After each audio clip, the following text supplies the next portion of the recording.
j'espère que vous allez bien. Aujourd'hui on se retrouve dans une nouvelle vidéo Make-up pour les nuls. Je suis trop excitée d'être là devant vous et de reprendre cette série. On a fait un petit break pendant décembre et apparemment janvier, c'était pas prévu pour janvier mais ça s'est étalé comme ça.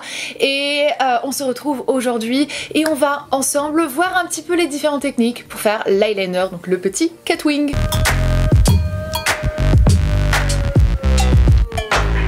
Un cat eye c'est assez compliqué, c'est pas la chose la plus facile à faire et en plus de ça c'est pas quelque chose qu'on peut réellement apprendre en regardant quelqu'un. Pourquoi? Parce qu'on a toutes des formes de yeux, toutes et tous des formes de yeux qui sont complètement différentes et ce qui va fonctionner chez moi ne va pas forcément fonctionner chez vous selon vos yeux, la paupière, la façon qu'elle est, etc. Mais je vais essayer de vous donner un maximum de conseils pour pouvoir bien savoir comment faire votre liner et ça avec n'importe quel produit, que ce soit liquide, gel ou aussi poudre. On va faire donc 3 techniques. Il y a plein de techniques, il y a plein de différentes façons de le faire, plein de différents produits. Je vais essayer de faire les choses que moi je pense qui sont le plus faciles, on va dire. Je suis pas une experte en liner, c'est quelque chose que je faisais très souvent lorsque j'étais plus jeune et que j'ai arrêté de faire et c'est pas comme le vélo, apparemment ça se perd un petit peu. Donc on va essayer de faire ça le plus proprement que possible. Je vais probablement me ridiculiser et vous montrer à quel point je ne suis pas douée en make-up, mais au moins on aura essayé. Comme vous le savez très bien, je suis pas une experte, je suis quelqu'un qui a appris à me maquiller de la même façon que vous êtes en train de vous apprendre, c'est-à-dire via YouTube. Donc voilà, tout ensemble, hey, tous ensemble, bref. Allez, c'est parti. Gros plan sur mes yeux et sur mon visage, vous pouvez donc voir que je n'ai ni anti-cerne ni poudre. Pourquoi? Parce que en fait, ça va nous permettre de cette manière de nettoyer toutes les petites bavures qu'on pourrait faire potentiellement et ne pas avoir à recommencer tout le teint ni quoi que ce soit. De cette manière, je peux juste estomper très légèrement avec mon doigt, prendre un coton-tige, rappliquer du fond de teint et ne pas être embêté avec le fait que le fond de teint a été scellé par la poudre ou quoi que ce soit. Plus l'anti-cerne, si on a besoin de vraiment bien nettoyer la ligne, et bien on pourra le faire assez simplement. La chose que vous avez envie de faire juste avant de faire votre wing liner, c'est évidemment faire votre maquillage des yeux. Aujourd'hui je vais rien faire pour qu'on puisse vraiment faire le focus sur le liner. La seule chose que je vais faire c'est appliquer une pointe de poudre en fait beige sur mes yeux. Donc avec un pinceau plat c'est ce que je suis en train de faire. Je suis en train d'appliquer un fard en fait de la palette Pretty Rich de Too Faced et il est plutôt pigmenté ce petit fard là. On se retrouve un poil plus proche encore puisque j'ai changé d'objectif pour pouvoir bien vous montrer en fait ma paupière et exactement comment je vais faire pour appliquer le liner. C'est parti, première technique avec le liner liquide. Donc je vais commencer à la moitié de ma paupière et je vais ensuite me rapprocher du coin interne. Je fais vraiment des tout petits mouvements comme vous pouvez voir du centre jusqu'au coin interne et ensuite du centre jusqu'au coin externe. Je vais faire le trait de liner comme ça. Je vais laisser en fait mon œil et je vais passer à l'autre, refaire le trait de liner et ensuite seulement on passera au cat eye. Donc voilà, je suis en train de finir ça tranquillement. J'essaie de prendre mon temps, de le faire bien pour la caméra parce que si je me loupe c'est la honte. Mais bon, après la honte ne tue pas donc voilà. Mon meilleur conseil lorsque vous faites votre trait de liner c'est toujours d'essayer de commencer fin et ensuite épaissir. On va passer au cat eye et du coup la petite virgule on va dire, je suis ma muqueuse inférieure, donc vraiment ma waterline comme on appelle ça en anglais. Je vais suivre cette ligne-ci pour pouvoir faire ma virgule. Je vais faire le bas, ensuite le haut et ensuite seulement remplir. Je vais pas essayer de faire quelque chose d'épais dès le début parce que c'est comme ça qu'on se loupe et je vais vous montrer juste là. Préfego, juste là. Donc là j'ai commencé à essayer de faire ma virgule plus épaisse déjà vers le bas, ce qui était un faux pas, et ensuite la remplir directement. Et vous pouvez voir que la catastrophe, c'est bien trop épais comparé au premier côté. Du coup, on recommence, on fait la petite ligne du bas, ensuite on reprend dès le haut, on fait la ligne du haut, et seulement ensuite on vient remplir la virgule. J'ai eu un petit peu de mal avec mon liner parce qu'il était en train de sécher en même temps que j'étais en train d'appliquer mon liner. C'est le Kat Von D, je l'adore, il est juste génial, la pointe est géniale, mais alors par contre qu'est-ce qui sèche vite? Ce que je recommande pour un effet optimal, c'est de mettre un coup de crayon noir sur sa muqueuse supérieure pour donner l'impression que les cils sont beaucoup plus épais, que le liner est plus épais aussi, ça remplit bien, ça fait vraiment, vous voyez la différence de toute manière, ça fait vraiment quelque chose de plus uni, de plus fini et de plus travaillé. C'est vraiment un conseil. Je sais que certaines personnes ont vraiment du mal et je le comprends, mais honnêtement, ça fait tout de suite plus beau. Technique numéro 2, c'est avec de la poudre, donc un fard à paupières noir. Je trouve que honnêtement, c'est la technique la plus facile à contrôler. À l'aide d'un pinceau biseauté style pinceau à sourcils, mais avec des poils qui ne sont pas drus, mais qui sont fins. Vous savez, il y a vraiment deux différents pinceaux. Je vais prendre donc avec les poils fins, celui-ci c'est un Zoeva, je vous aurais mis la référence dans la barre d'infos de toute manière, vous inquiétez pas. Je vais tracer mon trait de liner. Ce qui est bien en fait, c'est qu'on a beaucoup plus de contrôle avec la poudre et ce pinceau-ci est tellement précis qu'on a quelque chose de tout de suite hyper clean et hyper net, même avec de la poudre. Donc voilà, je fais exactement la même technique, mon trait du bas, mon trait du haut et ensuite je remplis. J'utilisais un fard Bobbi Brown, j'ai retrouvé pas en fait mon fard Laura Mercier que j'adore pour faire mon trait de liner. Bref, c'est qu'un problème technique, ça a très bien fonctionné à la fin de la journée, c'est pas la fin du monde.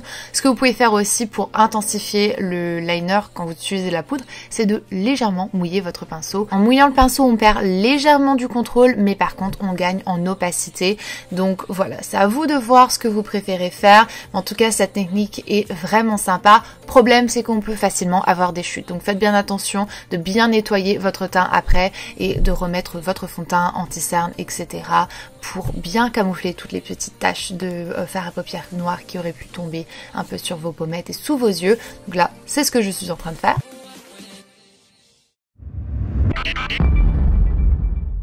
Et finalement, dernière technique, c'est avec du liner en gel. Là, pour le coup, j'en avais pas de noir. C'est un vert foncé que j'ai. C'est assez regrettable que j'avais pas de noir. J'aurais préféré vous montrer avec un noir, mais entre vous et moi, j'utilise plus de gel liner vraiment. Et du coup, j'avais pas envie de racheter un gel liner. Je trouvais que c'était un petit peu du gaspillage juste pour cette démonstration. Donc, je vous le montre avec le vert. C'est pas aussi opaque que j'aurais aimé, mais en même temps, ça me permet de vous montrer justement ce qui peut arriver lorsque vous avez un produit qui n'est pas assez opaque.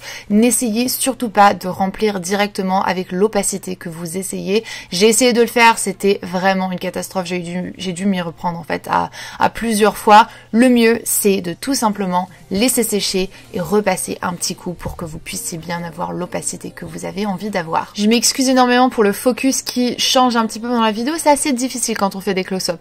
Donc là, vu que j'avais un petit peu loupé ma virgule, eh bien je passe avec un coton légèrement imbibé de démaquillant d'un côté et propre de l'autre pour estomper le démaquillant.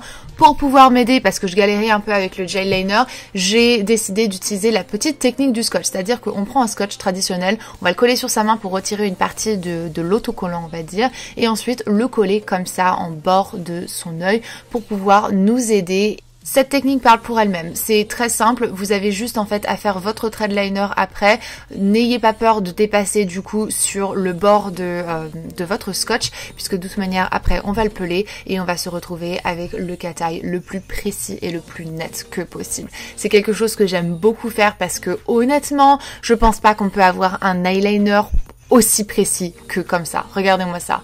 C'est juste magnifique. Et bonus, on n'est pas obligé d'utiliser cette technique que pour le gel. Elle fonctionne très bien pour le liquide ou pour le fard à paupières si vous avez envie d'utiliser les deux premières techniques. Je vais ensuite refinir mon teint anti-cerne poudre. Si vous voulez une vidéo sur l'anti-cerne et la poudre, fond de teint, etc., ce sera dans la barre d'infos puisqu'on a déjà élaboré sur ces sujets dans cette série de vidéos. On va finir par une pointe de mascara. J'avais envie de mettre de faux cils, mais ma colle à faux cils est complètement sèche et morte, donc du coup il faut que j'en rachète. Mais c'est rien, on n'a pas forcément besoin de fossiles pour vraiment avoir des yeux de biche. Et voilà le résultat de mon liner. Et donc voilà, ça c'est tous les petits trucs et astuces que j'avais à partager avec vous à propos du wing liner, du cat-eye. Personnellement, je privilégie plus facilement tout ce qui est eyeliner liquide, fard à paupières et gel. Pourquoi? Parce que je trouve que c'est plus résistant, on va dire, au fur et à mesure de la journée. Tout ce qui est crayon et colle, c'est un petit peu plus gras et du coup ça a tendance à facilement bouger, s'estomper, partir, migrer, je sais pas, fondre, peu importe. Ça peut vraiment bouger plus facilement qu'une poudre, qu'un eyeliner qui va sécher et qu'un gel liner qui sont souvent waterproof et qui peuvent aussi se mettre dans la muqueuse et tout ça pour avoir un produit 2 en 1. C'est pour ça que moi je recommande ça, c'est pour ça que je vous ai montré ces techniques et pas d'autres et pas toutes les techniques qu'on pourrait utiliser. Ça et le fait que cette vidéo ne pouvait pas durer 150 milliards d'années. Mais voilà, j'espère en tout cas que cette vidéo vous sera utile. Si elle ne l'est pas, je vais être très déçue parce que pour le coup j'y ai mis du cœur et j'ai essayé de faire en sorte de réunir un maximum d'informations. J'ai un truc dans l'œil. Évidemment, En tout cas, j'espère vraiment que ces petites techniques vous auront aidé. Évidemment, le thread liner, le cat eye, c'est hyper personnel. La forme, l'épaisseur, la couleur, la longueur, ça change vraiment d'une personne à une autre. On préfère certaines choses et parfois pas d'autres. Donc voilà, c'est vraiment très personnel. À vous de voir, de jauger, de savoir ce qui va plus vous aller et ce que vous allez préférer sur vous, tout simplement. Moi, cette longueur-ci, c'est à peu près ce que j'aime. J'aime bien quand c'est assez long et moyen, on va dire, ni trop fin ni trop épais. Mais voilà, si vous avez évidemment d'autres techniques à partager avec nous dans les commentaires, faites-le, je vous en prie. On est vraiment là pour apprendre. Je fais ces vidéos, je suis absolument pas experte et j'espère toujours avoir un retour de vous avec vos astuces, vos conseils, vos produits, enfin tout ça. Vous savez très bien que c'est une communauté et on essaie d'échanger au maximum qu'on peut à travers les vidéos, dans les commentaires, etc. Mais voilà, moi en tout cas, j'espère vraiment que cette vidéo vous a plu. Si vous posez des questions à propos de mon rouge à lèvres, de la teinte, etc., eh bien restez connectés puisque on va en parler dans 2 semaines lors de ma prochaine vidéo make-up pour les nuls. Donc voilà, j'ai hâte de vous retrouver dans une prochaine vidéo. Je vous fais d'énormes bisous, merci infiniment d'avoir regardé cette vidéo et de suivre cette série avec autant d'engouement. Je vous dis à très bientôt dans une prochaine et jusqu'alors, comme d'habitude, prenez soin de vous-même. Bye.